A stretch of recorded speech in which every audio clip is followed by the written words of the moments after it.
નું નામ હંમેશા સાથે લેવાય.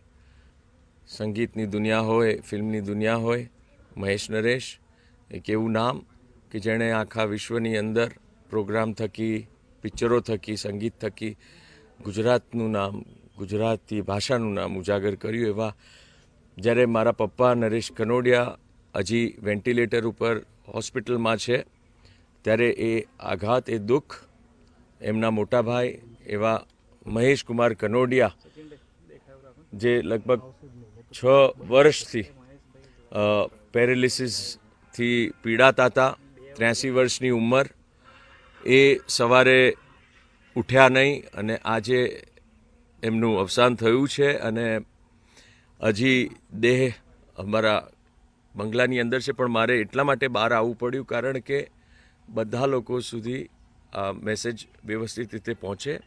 એટલે આપ સૌને બસ પ્રાર્થના કરો કે મહેશ બાપાની આત્માને શાંતિ મળે અને મારા પપ્પા નરેશ કનોડિયા જલ્દીમાં જલ્દી સાજા થઈ જાય.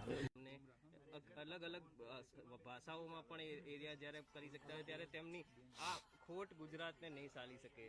ગુજરાતી ચિત્રકથાને વધારે નહીં બોલી શકાય.